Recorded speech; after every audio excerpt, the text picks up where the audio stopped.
Assalamualaikum warahmatullahi wabarakatuh. A'udzubillahi minasyaitonir rajim. Bismillahirrahmanirrahim. Alhamdulillahi rabbil alamin. Wassalatu wassalamu ala asyrafil anbiya'i wal mursalin. Sayyidina Maulana wa nabiyyina wa habibina wa syafi'ina wa qudwatina wa uswatina Muhammadin sallallahu alaihi wasallam wa ala alihi wa ashabihi ajma'in. Allahumma faqihna fid din waftah alaina futuhal arifin waj'al a'malana khalisatan liwajhikal karim ya arhamar rahimin. Allahumma iftah alaina hikmatak wa ishrah alaina min khazain rahmatika ya arhamar rahimin. Rabbi shrah li sadri wa yassir li amri wahlul 'uqdatam min lisani yafqahu qawli walhamdulillahi rabbil alamin. Amin. Qala al-musannif rahimahullahu ta'ala wa nafa'ana wa iyyakum bi'ulumihi fid dharain amin.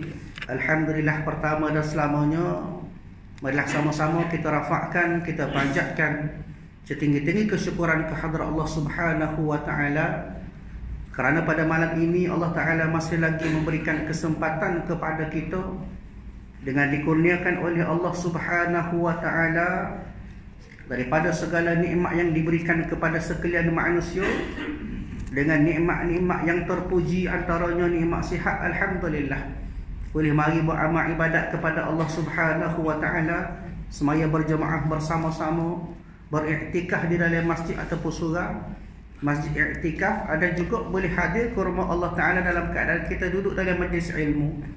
Dia benda ni, nikmat ini Allah Ta'ala bukan kepada semua. Allah Ta'ala pilih daripada kalangan kita semua, di kalangan orang yang ada dalam kawasan ini, Allah Ta'ala pilih kita. Dia dalam keadaan yang sama. Ada sementara tu masih ramai lagi yang duduk luar. Masa ni duduk kedai kopi lagi, tempat lain lah. Tempat kita tak ada dah kedai kopi masa ni.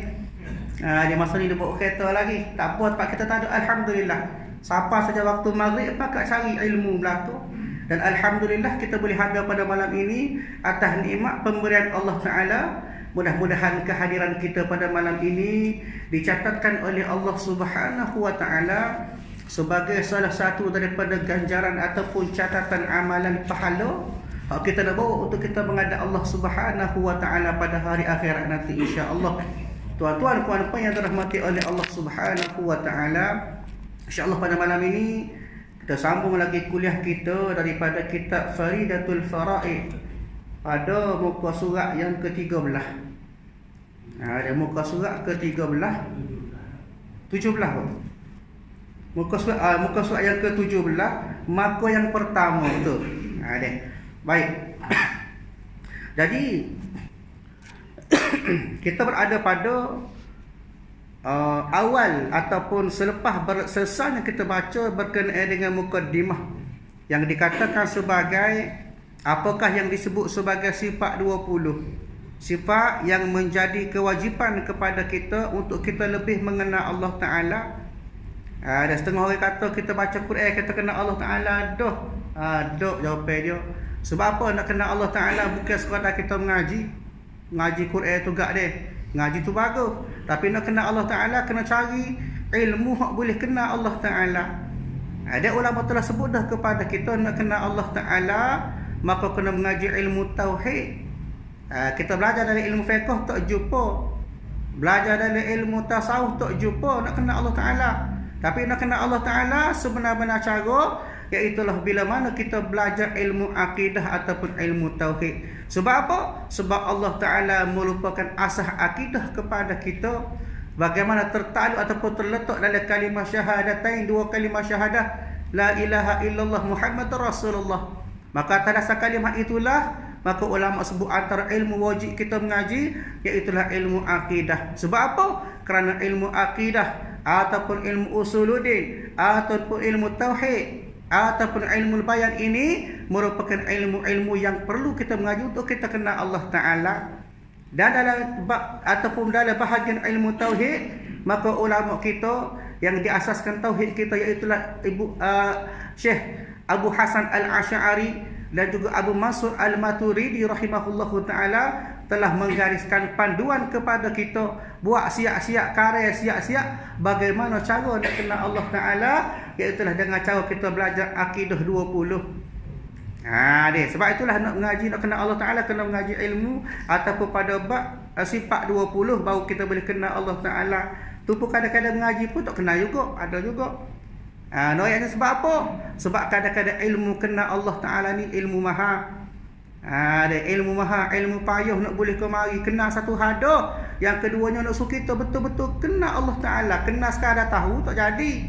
Tahu Allah Ta'ala tu bersifat dengan sekian-sekian. Tahu Allah Ta'ala tu sebagai ilahiyah ataupun ketuhanan.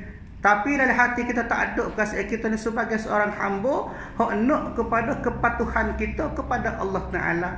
Maka nak tak nak, bila-bila kita mengaji ilmu tauhid, ilmu akidah 20 ataupun lebih besar, lebih luas lagi disebut sebagai ilmu akidah 50, maka dalam keadaan itu juga perlunya kita ajar hati kita supaya kita ni ta'abbuda ilallah, kenal Allah Ta'ala dalam sama kita beribadat kepada Allah Ta'ala.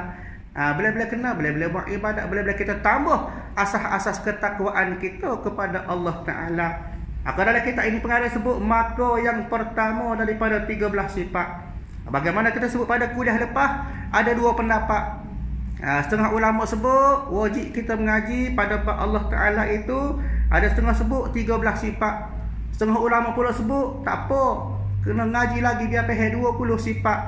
Maka bagaimana kuliah lepas kita sebut dah tentang penerangan daripada para ulama mengatakan bahawasanya wajib kita faham secara detail ataupun secara tafsir adalah pada 13 sifat. Ada berbaki 7 sifat lagi sekadar kita tahu secara ijmalan ataupun kita tahu secara borong tak apa dah. Tapi noyaknya nak tak nak kita kena kenal Allah Ta'ala. Kadang-kadang kita kenal orang lain lebih pada kita kenal Allah Ta'ala. Dia kenal Cristiano Ronaldo, tahu jersey nombor 7 mana main kelak ke apa. Dia tempat kapal lain lah, kapal kita tak kenal Ronaldo belaka insya-Allah. Tapi noyaknya kita kenal Allah Ta'ala tu kadang-kadang sekadar kenal. Kita semaya, kita orang Islam lagu tu lah. Bukan sebab kita ni sebenar-benar kenal Allah Ta'ala. Maka ulama sebut menggariskan kepada kita panduan siap-siap nak kenal Allah Ta'ala kena mengaji sifat 20 ataupun sifat 13. Barulah kita boleh kenal Allah Ta'ala. Maka yang pertama daripada 13 sifat itu wujud. Inilah yang dikatakan salah satu ataupun awal-awal daripada sifat 20 ulama sebut kepada kita, yang mana diteladani ataupun dihuraikan disebutkan oleh Syekh Abu Hasan Al-Asy'ari dan juga Abu Mansur Al-Maturidi. Dia ajar siap-siap dah kita mengaji lah. Dia cari kita, cari tok guru kita mengaji dia faham. Ini dak tak sedap mengaji lah sifat 20 sesak. Sesak apa kita nak kenal Allah Ta'ala, kena mengaji lah. Baik. Maka yang pertama daripada 13 sifat itu iaitulah wujud, ertinya ada. Wujud, makna kata wujud di sini maknanya ada. Kita tahu Allah Ta'ala wujud, makna kata kita tahu juga Allah Ta'ala itu ada. Ulama sebut kepada kita wujud ini merupakan satu-satunya sifat yang dikatakan sifat nafsiyah.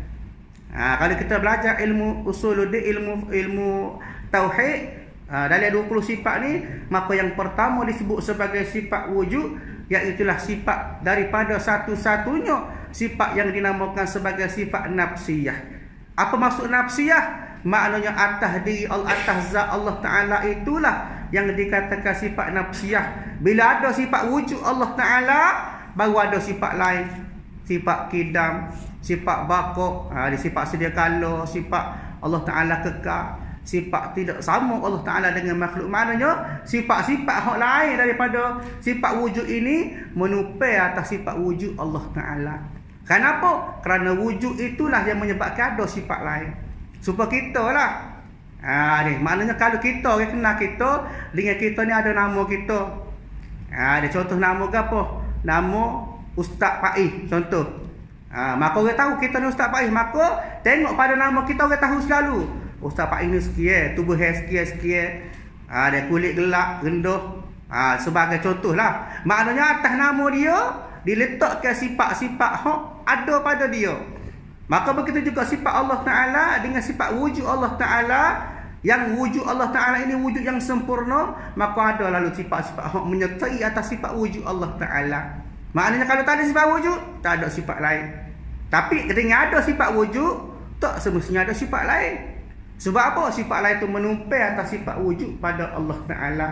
Sebab itu pengarang kita sebut, dan dikehendaki dengan wujud itu wujud yang zati. Mana kata wujud Allah Ta'ala ni wujud yang sebenar-benar. Dia wujud kita tak sama dengan wujud Allah Ta'ala.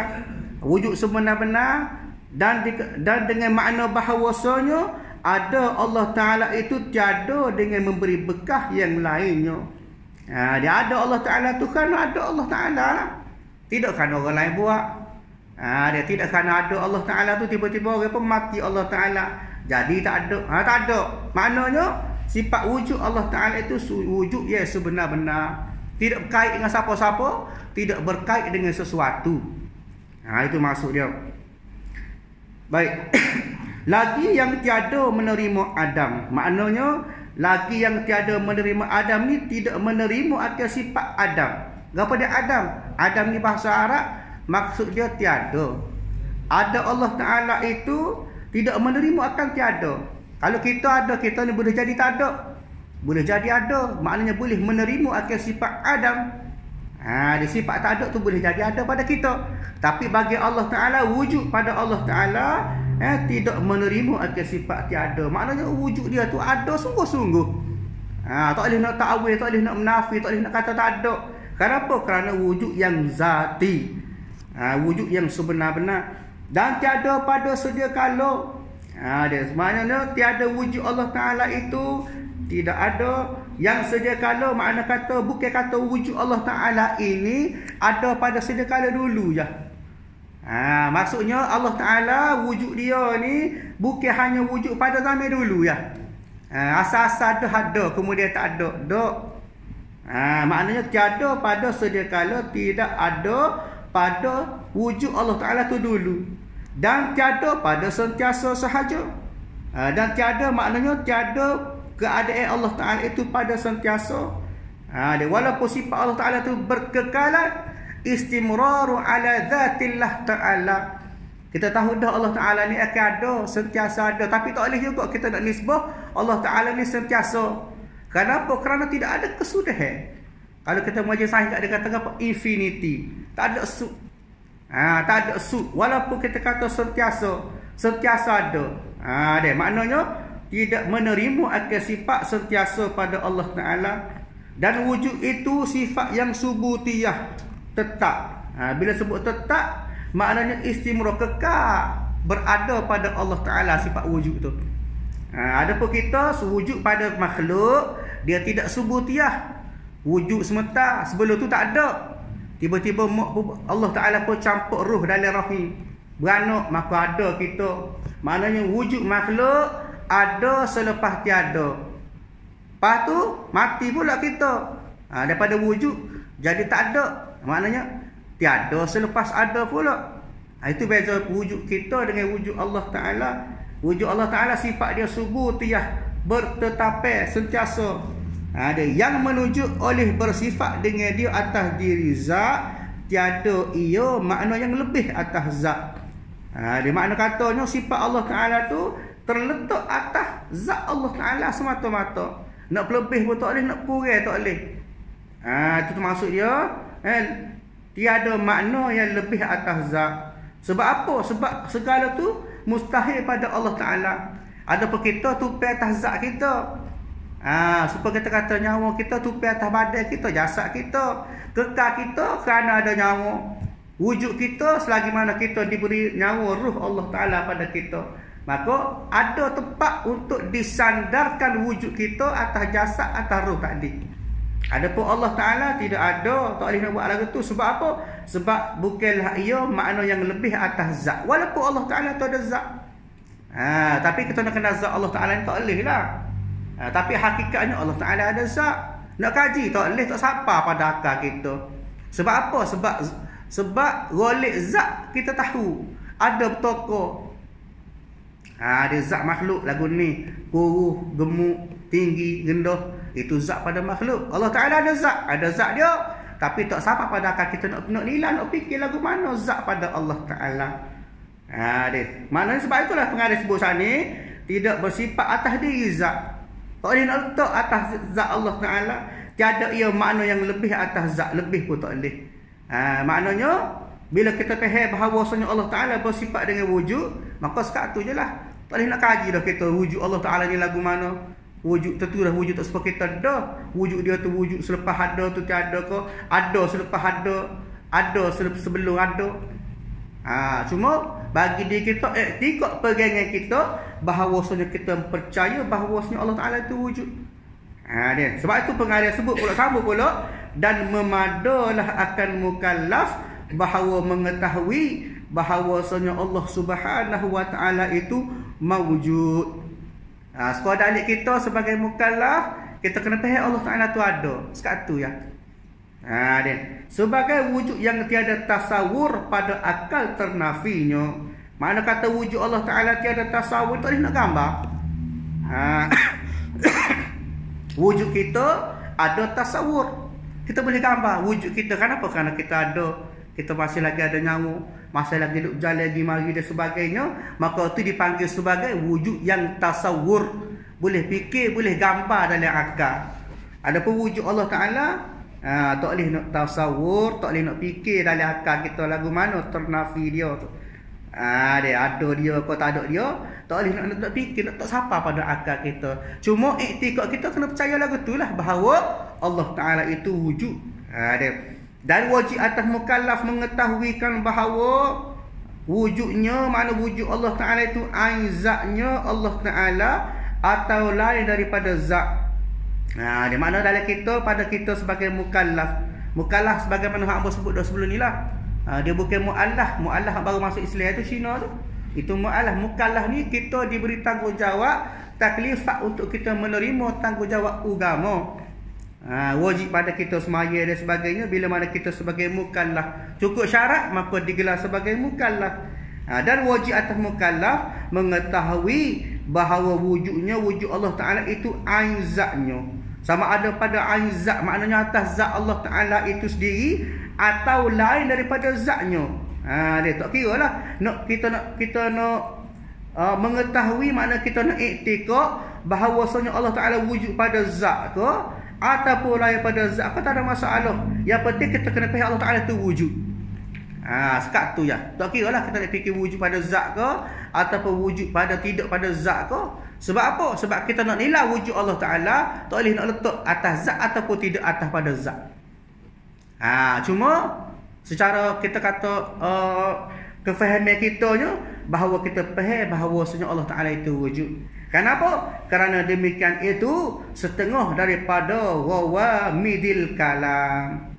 Rawadimil kalam ni masalah ataupun kita kata dekat bawah tu nota kaki footnote nombor 10, qauluhu daripada rawadimil kalam, artinya daripada beberapa masalah yang dalam tersembunyi dalam ilmu usuluddin.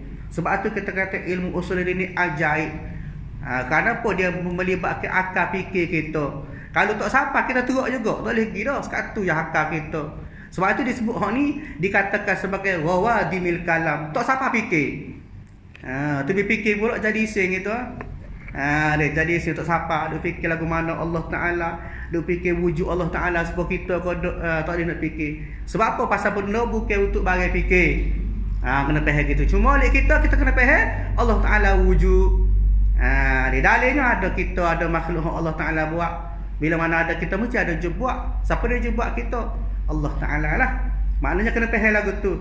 Dan mustahil lawannya, maknanya lawan pada sifat wujud itu Adam. Artinya tidak ada. Hal ni disebut sebagai satu maksud ataupun penerangan kepada kita tentang hakikat wujud bagi Allah Ta'ala. Baik. Maka seterusnya pengarang kitab mari pula dalil dan dalil atas wujud Allah Ta'ala. Kitab ni kitab Faridatul Faraid ini mari kepada kita dalil daripada dalil akliyah. Juga disebut oleh ulama sebagai dalil nakli. Dalil nakli ini tidak ada dalam Quran, tapi dalil atas logik akal kita, hak siapa kita fikir. Bila sebut dalil, maknanya bagaimana kita sebut pada kuliah yang lepas. Bila sebut dalil, maknanya dia ada dua disebut sebagai dalil. Yang pertama dalil nakli. Dalil nakli ni direct daripada Allah Ta'ala kepada kita melalui Al-Quran dan juga dibawa berita oleh hadis Nabi SAW. Itu dalil nakli. Adapun yang kedua disebut sebagai dalil akli. Akli ni tak ada dalam Quran, tak ada dalam hadis, tapi ulama sebut kepada kita benda-benda hak sapa kepada akal kita untuk fikir secara logik akal bertepatan dengan maksud yang sebenar yang disebut oleh Quran dan juga hadis. Dia. Baik. Jadi dalam kitab ni dan dalil atas wujud Allah Ta'ala itu maknanya dalil akli. Gapo dia? Segala makhluk ini. Kita boleh tengok adanya Allah Ta'ala daripada kenapa? Kerana ada kita ni lah. Bila mana ada kita, maka itu adalah dalil bahawasanya Allah Ta'ala ada. Kerana apa?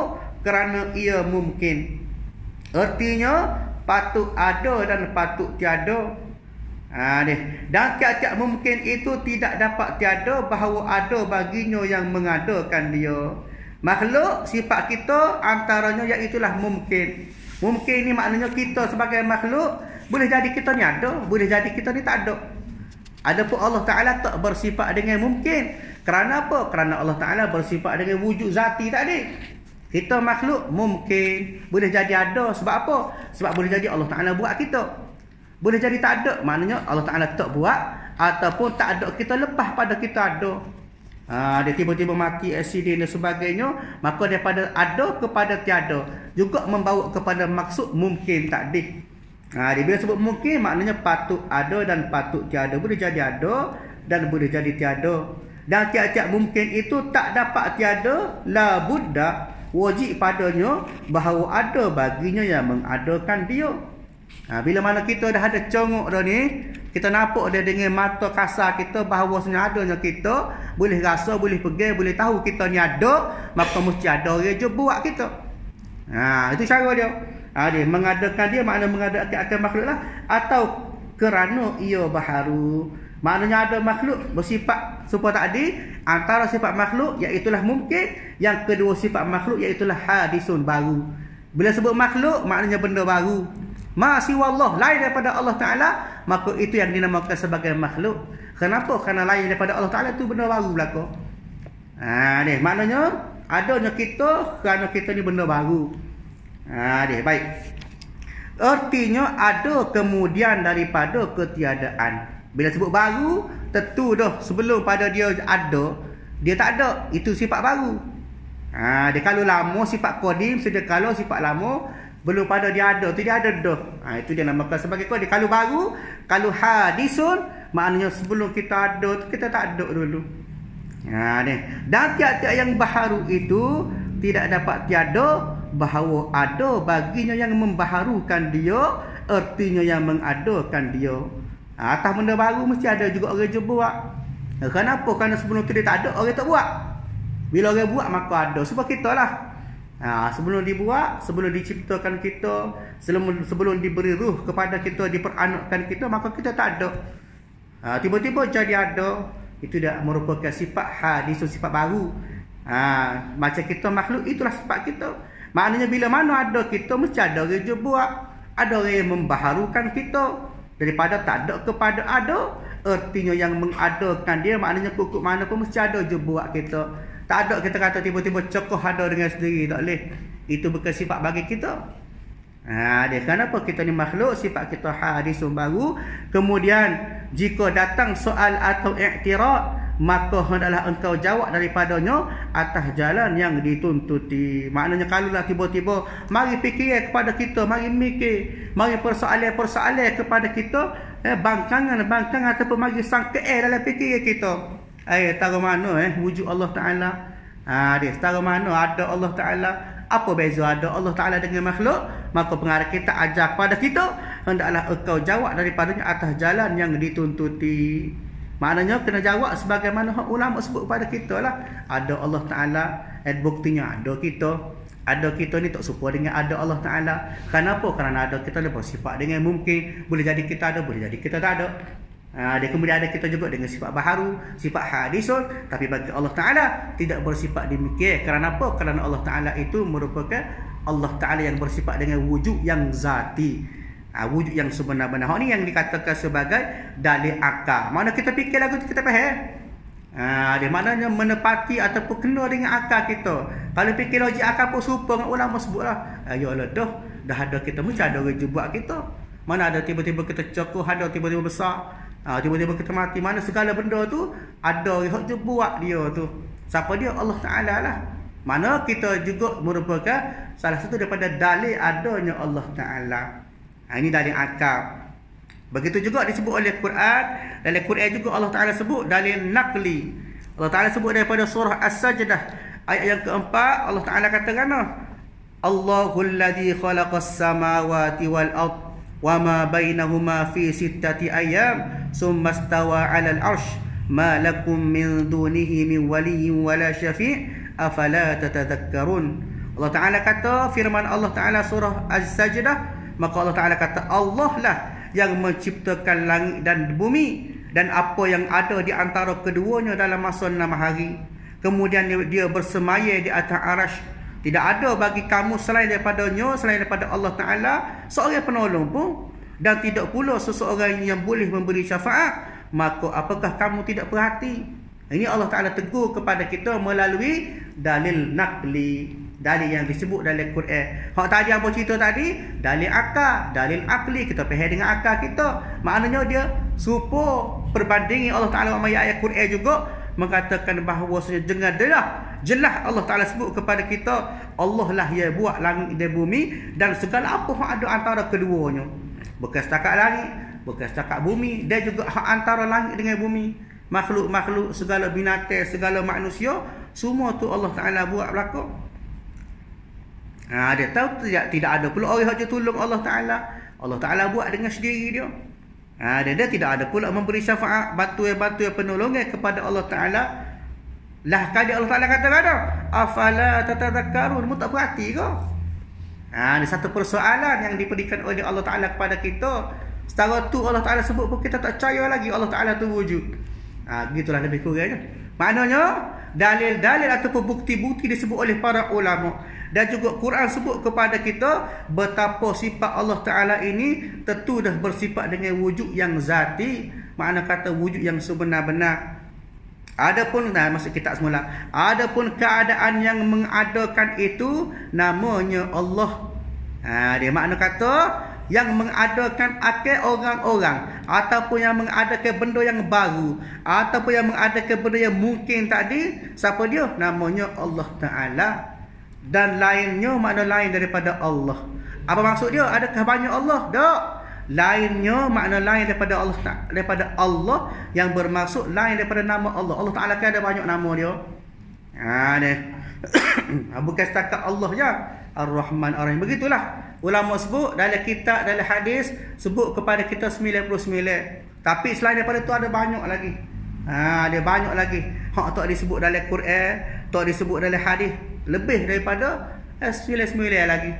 Maknanya semua itu merupakan keadaan yang diletakkan atas Allah Ta'ala berdasarkan kepada kesempurnaan Allah Ta'ala. Walaupun Asma'ul Husna, nama-nama yang baik, nama Allah Ta'ala itu nama, sekadar nama, tapi di sebalik nama hebatnya Allah Ta'ala atas kesempurnaan yang ada pada Allah Ta'ala. Ada Allah Ar-Rahman yang Maha Pemurah. Bagaimana ulama sebut kepada kita sifat pemurah Allah Ta'ala. Walaupun kita ni atas dunia ni ada berlaku Islam, bukit Islam, binatang, semua boleh berlaku nikmat. Itu sifat pemurah Allah Ta'ala, sifat Ar-Rahman Allah Ta'ala. Bahkan ulama sebut kalau tidak ada sifat Ar-Rahman Allah Ta'ala, maka nescaya orang kafir nak minai setengah pun tak boleh. Ini sifat Ar-Rahman, sifat pemurah Allah Ta'ala. Tak kira lah janji benda tu makhluk, bui berlaku. Bahkan ada setengah tu kaya dia pula pada kita. Kaya Cina pula pada kita. Sebab apa? Ini sifat Ar-Rahman Allah Ta'ala. Tapi tengok pula pada sifat Ar-Rahim, sifat penyayang Allah Ta'ala. Hak ni khususiah pada kita orang Islam. Bila Allah Ta'ala tunjuk pada kita, bui pada kita pada hari akhirat nanti. Sifat Ar-Rahim, pengasih, penyayang Allah Ta'ala, sayangnya Allah Ta'ala kepada kita umat Islam ni. Dia dipilih daripada kalangan umat Islam saja boleh masuk syurga, boleh nikmat pada hari akhirat. Lain daripada Islam tak boleh. Sekadar boleh sifat Ar-Rahman Allah Ta'ala atas dunia semata-mata. Kenapa? Kerana dunia tak ada nilai di sisi Allah Ta'ala. Ad-dunya jifah, ulama sebut dunia ini di sisi Allah Taala itu bangkai. Tak ada apa kita kadang-kadang duk ambak dunia, duk kejar dunia. Bukan tempat kita lah, tempat lain lah. Bukan kita tak ada duk temu ke dunia, tak ada. Tempat kita bagus belakang. Loyaknya terlalu nak kepada dunia sedangkan Allah Taala tak pandai kepada dunia. Dia. Sebab itulah ulama sebut juga kepada kita, kalaulah di pada dunia ni ada nilai di sisi Allah Taala sebesar sayap nyamuk, saya selain daripada Islam semua tak boleh nikmat. Ni ayatnya di sini, dunia tak ada nilai di sisi Allah Taala, tetapi dunia ulama sebut ad-dunya mazra'atul akhirah. Dunia jambatan kita nak pergi pada hari akhirat. Lagu mana kita bercucuk tani atas dunia, maka hasilnya pada hari akhirat nanti bolehlah hasil dia. Kalau atas dunia ni kita duduk senil-senil untuk cari bekal, maka saja kita orang lain bibit banyak, dia berguni-guni pahala, kita pergi bawa seguni sejabir bibit tani yang pahala tu pun bocor lagi. Orang tu ambil, orang ni ambil, ngumpat kat orang tu, boleh ke orang lain pahala kita. Dia duk fitnah orang tu, boleh ke orang lain, duk mengata ke orang tu, boleh. Maknanya pahala kita hak ada pun sekadar dah. Tapi yang di sini, dunia ini di sisi Allah Ta'ala tidak ada nilai kecuali bagi orang-orang yang nak menjadikan dunia sebagai satu jambatan dia cari pahala, cari amalan bekalan dia nak pergi kepada hari akhirat bertemu dengan Allah Ta'ala. Dia baik. Maka itulah yang dikatakan sifat yang ada pada Allah Ta'ala, termasuk juga pada bab nama-nama Asmaul Husna, merangkumi akan segala apa kesempurnaan pada Allah Ta'ala. Di maknanya keadaan yang menjadikan makhluk tadi adalah yang pada namanya, nama Allah Ta'ala dan lainnya. Maka iaitu diketahuikan daripada khabar Rasul, maknanya daripada Quran, daripada hadis alaihi wassalatu wassalam. Maknanya benda ni ulama mari dah kepada kita, hadis sebut dah kepada kita, Quran sebut dah kepada kita. Dan apabila sabitlah ada Allah Ta'ala, maka mustahillah atas Allah Ta'ala, ternafilah pada Allah Ta'ala sifat Adamnya. Adam tu apa? Tak ada Allah Ta'ala. Mana kita kena faham iktikad kita yang pertama, Allah Ta'ala itu wujud, dan mustahil bagi Allah Ta'ala itu sifatnya tidak ada. Dan juga Allah Ta'ala, sifat wujud Allah Ta'ala wujud yang sebenar-benar, tidak serupa wujud dengan makhluk. Baik tuan-tuan apa yang dirahmati oleh Allah Subhanahu Wa Taala, mudah-mudahan sedikit gambaran pada malam ini memberi faham kepada kita tentang sifat Allah Taala yang pertama, iaitu sifat wujud bagi Allah Taala. Mudah-mudahan wujudnya Allah Taala boleh menyebabkan kita rasa adanya Allah Taala bersama kita. Buat kerja buat Allah Taala perhati belaka, kita semaya Allah Taala tengok, buat dosa pun Allah Taala tengok juga. Mudah-mudahan dengan sifat kita kenal Allah Taala, atas sifat wujud Allah Taala, dia boleh menyebabkan kita bertambah takwa kita, iman kita kepada Allah Subhanahu Wa Ta'ala. InsyaAllah kuliah kita setakat itulah pada malam ini. Dan kedua, qidam artinya sedia kala, wallahu alam. InsyaAllah kita sambung kuliah kita pada masa akan datang. A'udzubillahi minasyaitonir rajim. Bismillahirrahmanirrahim. Alhamdulillahirabbil alamin, wassalatu wassalamu ala asyrafil anbiya'i wal mursalin wa ala alihi wa ashabihi ajma'in. Allahumma inna nas'aluka ridhaka wal jannah wa na'udzubika min sakhatika wan nar. Allahumma innaka 'afuwun karim tuhibbul 'afwa fa'fu 'anna wa 'an walidina wa 'an jami'il muslimina wal muslimat wal mu'minina wal mu'minat bi rahmatika ya arhamar rahimin. Rabbana atina fid dunya hasanah wa fil akhirati hasanah wa qina adzaban nar. Sallallahu ala sayyidina Muhammad wa ala alihi wa ashabihi ajma'in. Walhamdulillahirabbil alamin. Assalamualaikum warahmatullahi taala wabarakatuh. Di sini ada dua pengumuman. Yang pertama, insya-Allah pada malam ini lepas pada esok kita akan buat tahlil sikit pada arwah Abdul Sattar bin Besah. Kemudian kita jemput juga kepada semua ahli jemaah sekalian, lepas Jumaat esok boleh pakat pergi belakang Kedaki Taya. Ada buat tahlil kepada arwah Cikgu Suh. Jadi mana berkelapangan ada masa boleh pakat-pakat gilah, insya-Allah. Sekian pengumuman. Assalamualaikum warahmatullahi wabarakatuh.